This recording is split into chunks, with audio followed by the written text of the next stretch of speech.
Well, I've just done something which I love doing. I love planting, and I love planting trees and being outside in the fresh air. And it's great to have planted this wonderful specimen, this mountain ash, this sorbus, or this rowan. It's got a number of names.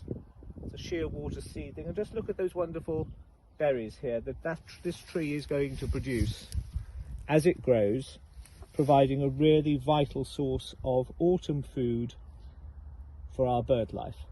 And where we have those wonderful trees producing food, supporting our wildlife, we're going to see an increase in biodiversity. And what's being done here at Bere Marsh Farm is marvellous, and it's being replicated, I think, right across our farming sector.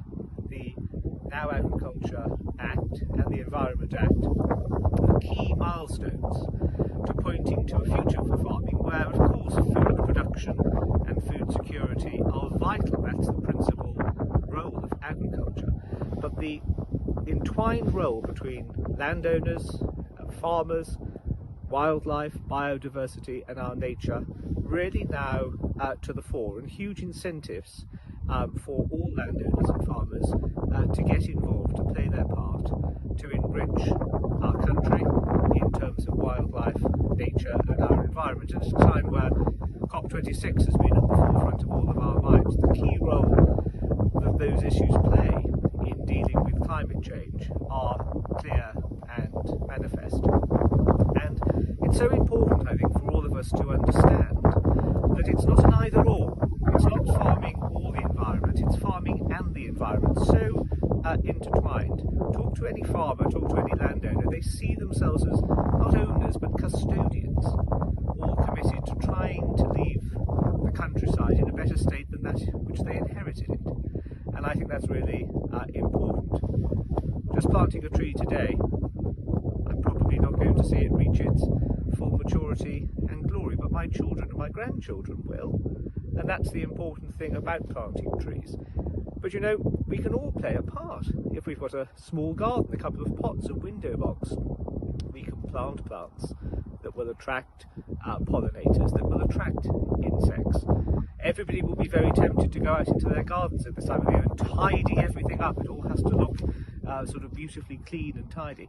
Just leave things to rot down. That creates habitat. It improves the richness and vitality of the soil, which of course then attracts insects, which of course then attract birds. And this natural chain, if you will, where species interdepend upon each other, is so important, and we can all play a part. So I think it's a really exciting time for our countryside, for our environment, and as I say, we can all play a part. And hats off to the Countryside Restoration Trust for all that they do, because it's the trust, shortly to be celebrating its 30th anniversary, people like the Prince of Wales who really sort of started to carve this area out, to talk about the importance, to talk about sustainability, sensitivity, thinking about biodiversity.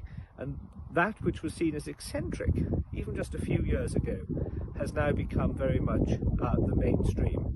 And I think that's right. As a government, we're committed to ensuring that our environment is in a better state than we inherited when we came into office. It's not an easy task, it's an easy thing to say, it's very difficult to achieve, but there's a commitment there to do it. And as I say, I think we can all play our part to make sure that our environment, our climate, our wildlife, our biodiversity is improving. There's no such thing as going beyond the point of no return.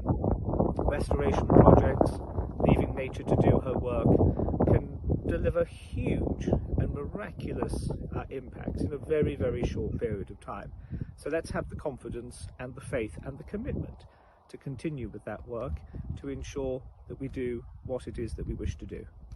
Thank you, Simon. Thank you.